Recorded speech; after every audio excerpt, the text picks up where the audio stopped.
Let's start 2025 fresh by resetting our mindset around healing from your narcissistic parent. So happy New Year, friends. If you're tuning in, it's likely because you've been navigating a difficult relationship with a narcissistic, mentally ill, or emotionally unavailable parent.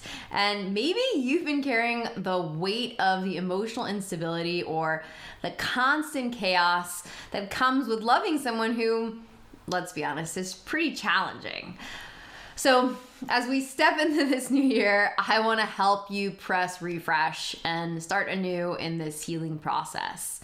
And healing from a parent is like a long, winding journey, but I think this year can be a turning point, a chance to recenter, reset, focus on your own emotional well-being. And let's dive into how you can really do that. When you grow up with a narcissistic parent, it's easy to lose track of your own needs.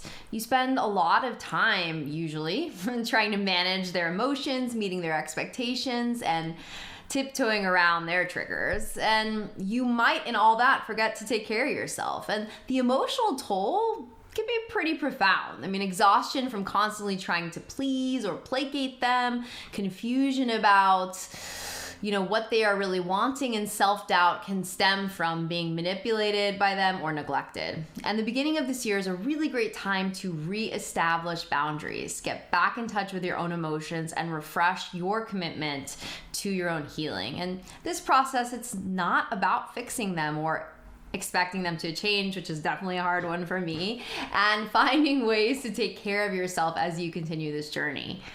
And to reset, we first need to shift our mindset. And this year, I'm working on letting go of any feelings of guilt or responsibility for my parents' behaviors. And it's important to remember that their issues, they're not my fault. But if you've been carrying a sense of obligation or wanting to fix them, if you've been letting their moods or manipulations dictate your happiness, like we all have in many moments, it's time to reframe that. And here are 3 mindset shifts to help you reset. 1, you don't need their approval to feel valid. I mean, narcissistic or mentally ill parents often thrive on that control and validation from others. And by letting go of needing to seek their approval, you free yourself from a never-ending cycle of dissatisfaction and, I don't know about for you, emotional devastation. And you're not responsible for their emotional state. Their anger, their sadness, their volatility, and their emotions, that's not on you. You're not obligated to manage or bear the weight of those emotions. But your healing is your responsibility, and you can't fix or change your parent, but you can focus on your own healing. And this is something that we can control.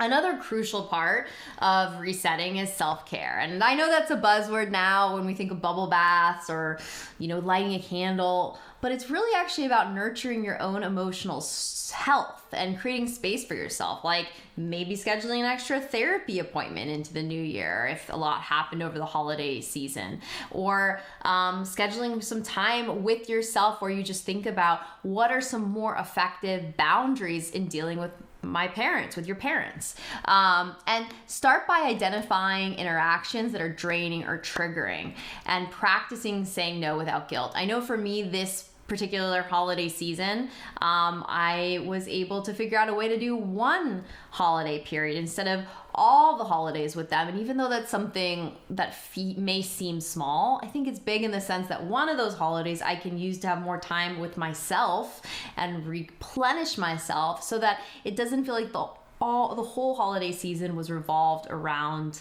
kind of whatever mood I happen to find them in.